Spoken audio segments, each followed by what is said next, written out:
Bonjour à tous, j'espère que vous allez bien. Je suis Marie-Louise Baïkoro. Je suis maman. Je suis aussi accompagnatrice en parentalité et en guérison des blessures de l'enfance. Sur ma chaîne YouTube, je vous accompagne par la spiritualité. À vous délester de tous les poids morts du passé, à vous délester de toutes ces blessures, de toutes ces difficultés que vous avez vécues dans votre enfance qui aujourd'hui impactent négativement l'adulte que vous êtes. La semaine dernière, dans ma dernière vidéo, je vous ai parlé du secret ultime pour guérir des blessures de votre enfance. Et je vous ai dit que c'était la spiritualité, c'était de bâtir une relation personnelle avec Dieu. Lorsqu'une voiture est défaillante, on voit chez le mécanicien, parfois même le mécanicien de la marque qui a fabriqué la voiture. Donc lorsque vous, en tant qu'être humain, vous avez un problème physique, vous allez voir qui? Un docteur. Mais qu'est-ce qui se passe quand vous avez un problème au niveau de votre âme, au niveau de vos émotions? La meilleure des solutions, c'est d'aller voir qui vous a fabriqué, celui qui vous a créé, de bâtir une relation personnelle avec lui. Dans cette vidéo-là, je vais vous aider, au travers de mon expérience, à comprendre comment Dieu peut vous emmener d'un point A, où vous êtes une personne brisée, où vous êtes une personne qui souffre, qui est dans des schémas répétitifs, qui a des relations catastrophiques, des relations amoureuses catastrophiques, des relations interpersonnelles catastrophiques, des relations avec elle-même catastrophiques, à une personne qui arrive à être heureuse et à surmonter toutes les difficultés de son passé au travers de mon histoire. Je vais vous expliquer quelle enfance j'ai eue, quelles sont les blessures auxquelles j'ai fait face, sans forcément rentrer dans le fond, parce que mon but ici n'est pas d'exposer mes parents ou ma famille, ni leurs manquements, mais c'est d'expliquer comment les difficultés et les blessures que j'ai vécues dans mon enfance ont pu impacter l'adulte que je suis devenue, et ensuite comment j'ai pu aller vers Dieu et comment il m'a guéri et qu'il est en train de me restaurer, parce que c'est une continuité avec Dieu. Il continue à le faire parce qu'on peut continuer à être blessé. Et avec lui, il y a une restauration intérieure. Et c'est ce dont je vais vous parler dans cette vidéo-là. Donc, si le sujet vous intéresse, je vous conseillerais de rester jusqu'à la fin. On se retrouve après le générique.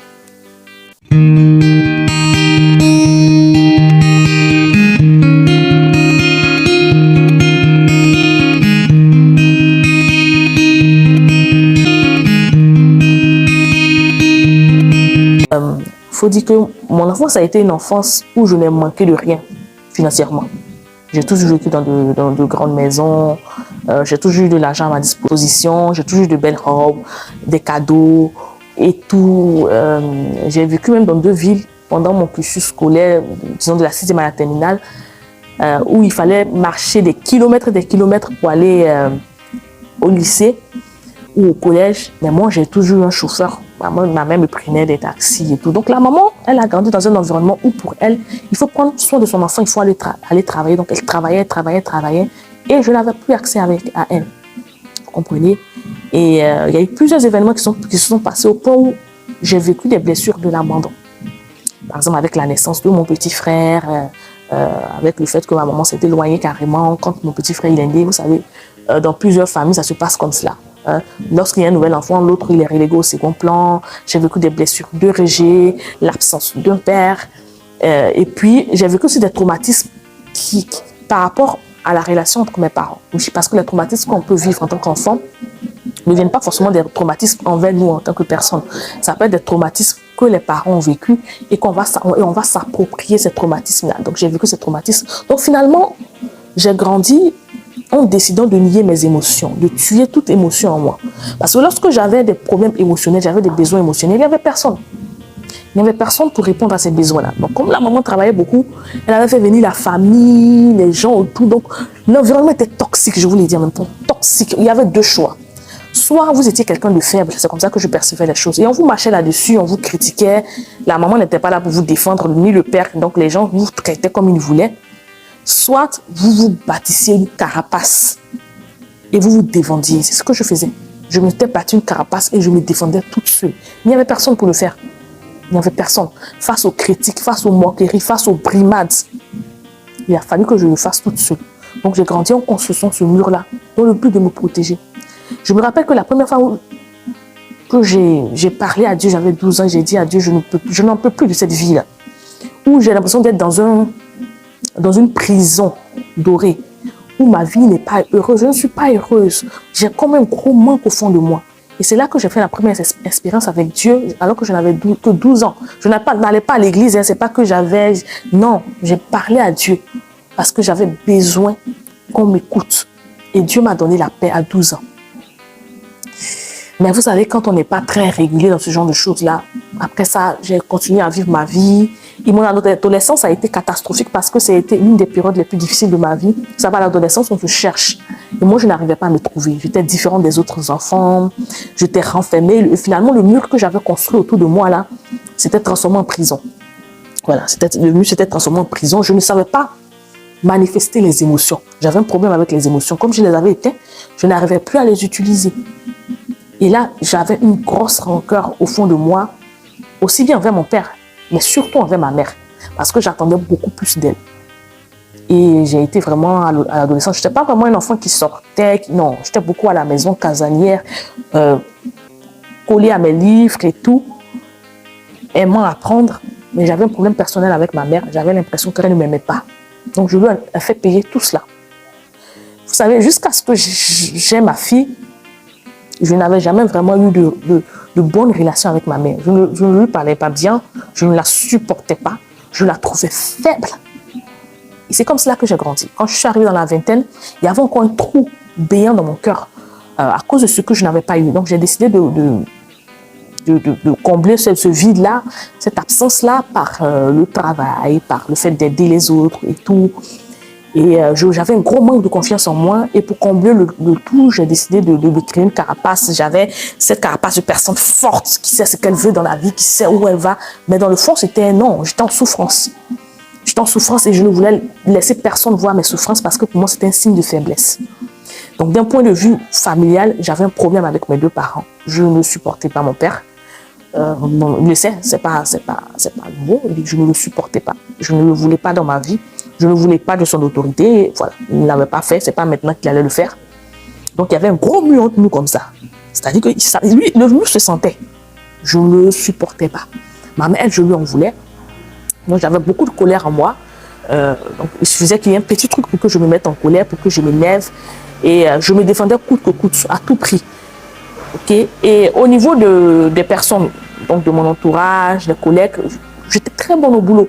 Les gens aimaient bien travailler avec moi. J'étais quelqu'un qui était focus sur le goal, sur le travail et tout. Mais je pouvais être vraiment très mauvaise quand il s'agissait d'entretenir les relations avec les personnes avec lesquelles je travaillais. J'étais perfectionniste. Je ne savais pas me réjouir des faibles commencements. J'étais du genre, on a un objectif à atteindre, on s'en va, peu importe qui tombe. Je n'étais pas une bonne leader. Hein. Moi, j'étais plutôt chef, en fait. C'est pas que je me comportais mal avec les gens, mais je lui dis que quand j'ai un objectif à atteindre, je m'en vais. Si tu ne peux pas avancer avec moi, je te mets sur le côté, puis j'avance. Parce que moi, le plus important, ce n'était pas tes émotions, tes sentiments, c'était moi atteindre mes objectifs par rapport au travail. Moi-même, mes émotions, là, personne n'avait été là pour les gérer. Je ne les gérais pas. Ce ne sont pas toi, tes émotions que j'allais gérer.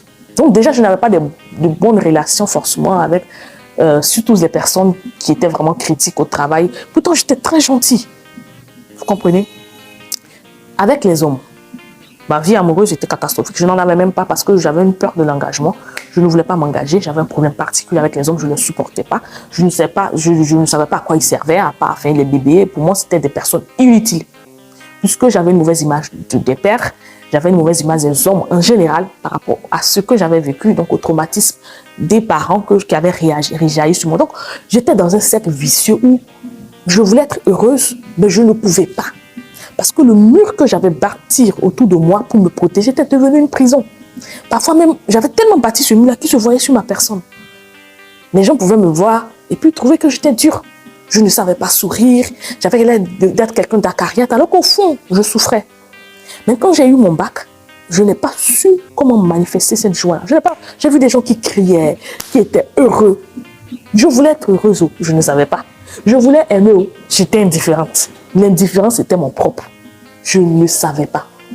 Et puis, j'ai commencé à attendre vers... Bon, j'avais 27 ans, 28 ans. Et les gens commençaient à me dire, ma mère et mon frère en l'occurrence, tu es trop dur, tu ne vas pas te marier, tu ne vas pas avoir quelqu'un près de toi et tout. Et effectivement, moi, j'ai commencé à me rendre compte qu'il y a quelque chose qui n'allait pas. Je n'arrivais pas à tomber amoureuse. Je ne supportais pas les hommes. Ça fait que je suis restée vierge très longtemps, jusqu'à mes 29 ans. Parce que le fait qu'un homme me touche me répugnait. Je pouvais les avoir comme amis. La majorité de mes amis étaient des hommes. Je les préférais plutôt que les femmes. Mais je ne les supportais pas en tant que partenaire. C'est-à-dire que si tu es mon ami, reste mon ami. Le jour où tu vas te t'attarder à avoir des sentiments pour moi et à me parler de ces sentiments-là, tu deviens mon ennemi. Et puis, j'ai enchaîné, quand j'ai su que ça n'allait pas, j'ai enchaîné relation sur relation pour essayer de me forcer à tomber amoureuse. Et c'est là que j'ai fait un très mauvais choix donc, parce que quand vous êtes blessé à l'intérieur, que vous avez un vide à combler, vous êtes devenu quelqu'un de très faible, très vulnérable, et vous pouvez tomber dans les griffes de n'importe qui. Et je suis tombée dans les griffes de quelqu'un qui n'était pas forcément bien. Quand je me suis rendu compte que j'ai quitté la relation, j'étais enceinte. Et c'est de là que tout est parti. Quand je suis tombée enceinte, je me suis dit, bon, je n'ai rien à apporter à un enfant. Je ne sais même pas comment aimer. Pourquoi est-ce que je garde l'enfant? Et Dieu qui avait toujours été là, tout ce temps-là, il me suivait. Même quand lui aussi, je le rejetais, parce que le fait que j'avais bâti ce mur-là empêchait Dieu de rentrer aussi.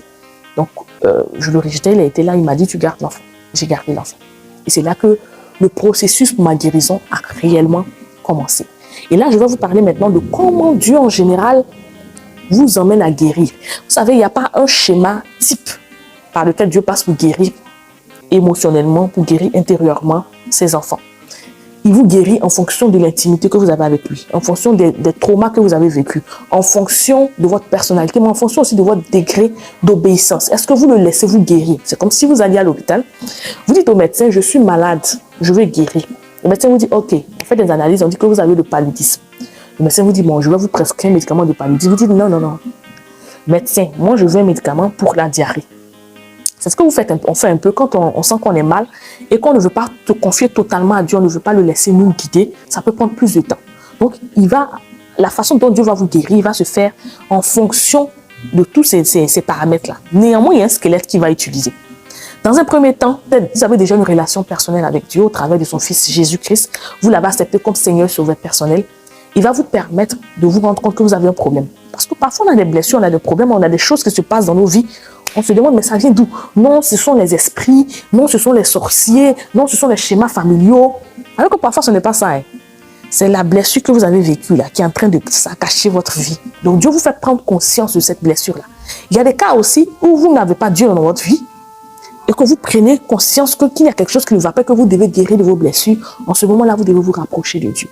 Moi, dans mon cas, Dieu m'a permis de savoir qu'il y a quelque chose qui n'allait pas. Donc, c'est la première étape. Il vous permet de savoir qu'il y a quelque chose qui ne va pas.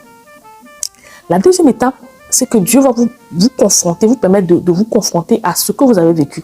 Il va vous permettre de retourner dans votre enfance. Vous savez, ce n'est pas toujours facile quand on a été blessé dans son enfance, on a vécu des difficultés, de retourner dans l'enfance. On n'a pas envie de revivre, en fait, ces traumatismes-là. Et moi, mon enfance, je ne voulais pas en parler. Je détestais mon enfance, je détestais mon adolescence, je détestais tout. Je ne voulais pas y retourner. Et quand je suis tombée enceinte et que Dieu m'a dit, tu gardes l'enfant, j'ai été confrontée à mon enfance parce que j'ai commencé à répéter le schéma négatif. C'est-à-dire qu'avec ma fille, j'étais dénuée d'émotions. Je répétais les mêmes choses. Ce que j'avais critiqué chez mes parents, là, j'étais en train de répéter les mêmes choses. Je ne savais pas comment aimer. Moi, ce qu'on appelle affection, bisous, bébé, je te prends les... Je ne connaissais pas ça. Donc, avec ma fille, c'était compliqué. La petite pouvait pleurer, puis je ne ressentais rien. Et puis, un jour, ça a été le oh là là. Elle pleurait, elle était en tristesse, elle était triste. Je lui ai dit, je disais aux gens, laissez-la pleurer. Il faut qu'elle apprenne. Je dis, la petite, elle marchait à peine, elle faisait les 4 pattes. Je dis, il faut qu'elle apprenne que les émotions là, sont mauvaises. Il faut qu'elle tue en elle. Dès qu'elle va être émotionnée, je ne vais pas la gérer. Je parlais d'un enfant de même pas 1 an. Est-ce que vous comprenez un peu comment des fois les blessures de l'enfance peuvent vous détruire? Je voulais l'emmener, c'est-à-dire emmener ma fille à ne rien ressentir. Pourtant, ça me faisait souffrir. Hein. Mais comme je ne connaissais que ça, c'est la même chose que je faisais avec elle. Parfois, ma maman se plaignait, ma grande soeur, quand je la laissais pleurer comme ça, je prenais un tissu à tête doux et mou, là, je l'attachais. Et puis je ne voulais pas, j'étais désengagée, je ne voulais pas qu'elle se colle trop à moi. Elle me fatiguait par son amour, tu vois, ma fille, elle m'aimait beaucoup, elle était tout le temps collée. Ça me fatiguait quand on m'aime, ça me fatigue. Quand on est collé, ça me fatigue. Je n'ai pas envie de quelqu'un, et je l'avais attachée et elle pleurait.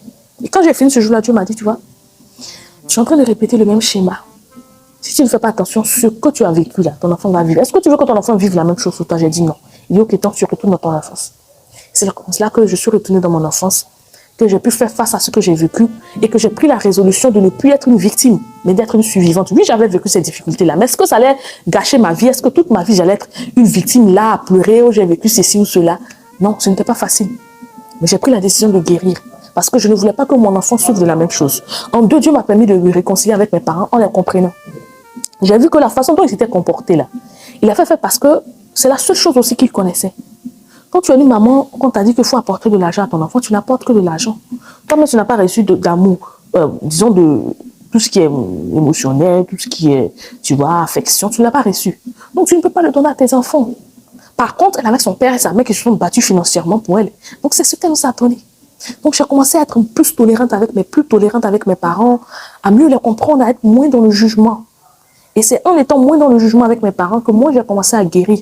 Et comme j'étais moins dans le jugement avec mes parents, j'ai été moins dans le jugement avec moi-même. Et j'ai été plus tolérante avec moi en tant que mère. D'un point de vue avec les autres aussi, Dieu m'a aidé à guérir, à être plus tolérante avec les autres, à être, je peux dire, je suis une meilleure leaduse. Parce que je comprends plus, il a créé l'empathie en moi, l'envie d'aider, l'envie d'aimer les autres, l'envie de les comprendre. Vous comprenez, la vidéo que je suis en train de faire, c'est parce que je veux vous aider, vous. Sinon, en temps normal, là, je ne serais même pas venue vous. Je n'aime pas ce temps-là. Vous êtes blessé, cherchez à guérir, arrêtez de pleurnicher. Ça, c'était ma conception des choses. Mais aujourd'hui, j'ai envie d'aider. Aujourd'hui, j'ai envie d'apporter quelque chose aux autres. Parce que Dieu m'a guéri, en fait. Il m'a fait comprendre, mais ça ne s'est pas fait en un jour, c'est un processus. Donc, la deuxième étape, c'est ça. Il va vous reconnecter avec votre passé, il va vous réconcilier avec votre passé. Même au niveau amoureux, j'ai commencé à avoir une autre image du mariage. Des hommes ne sont pas forcément des bons à rien. Il y a des hommes qui sont bons, c'est possible de tomber amoureuse, d'être heureuse. Et il a commencé à transformer cette mauvaise vision du mariage, mauvaise vision de l'amour là, dans ma tête. La troisième étape par laquelle Dieu va passer pour vous guérir, c'est qu'il va vous accompagner. Il y aura une forme d'accompagnement. L'accompagnement est différent du conseil. Je vous prends un exemple simple. Vous voulez par exemple être quelqu'un de plus patiente. Dieu ne va pas vous dire abracadabra, miracle, sois patient. Non. Il va vous mettre face dans des situations où vous allez devoir cultiver votre patience. Moi, avec ma fille, j'ai dû être patiente. J'ai dû me mettre à son niveau, j'ai dû la comprendre. Ok? Donc, il vous met face à des difficultés, dans des schémas assez difficiles. Parfois, il vous fait sortir de votre zone de confort, vous confrontant à certaines choses pour que vous soyez obligé de vous battre et que vous puissiez voir le guerrier que vous aviez en vous. Et c'est ce que moi, je continue l'accompagnement. Récemment, là, ma fille est en train de faire quelque chose, là, elle est assez têtue. Elle est montée sur son vélo en train de arrêter, tout arrêter. On lui a dit non, mais descends, descends, descends jusqu'à ce qu'elle tombe et que son crâne se fracasse sur le sol. Mais ça a fait un bruit pas possible. On pensait quand on a une mère, on voit son cours tout de suite aller prendre son enfant. J'ai été déconnectée de mes émotions. Ça m'arrive encore parfois. C'est pour ça que je vous dis, Dieu vous accompagne sur le long terme. C'est différent, il n'y a pas d'honoraires, il n'y a pas de trucs à payer. Avec un psychologue, on vous donne 4 séances, c'est fini. Et puis souvent, non. Avec Dieu, là, c'est à vie. J'ai été déconnectée. Je l'ai regardé pendant quelques minutes comme ça. Pas que je ne savais pas quoi faire, mais bon, écoutez, on t'a parlé, un enfant de 3 ans, il m'a pas écouté, tu assumes. Mais je vous dis qu'il y a eu un fracas à sa tête. J'ai eu peur même qu'elle ait une commotion cérébrale. Hein. Et il y avait ma petite cousine à côté là qui a couru, qui allait la prendre dans ses bras. Et j'étais déconnectée. Là, le Saint-Esprit me dit, Luce, réveille-toi.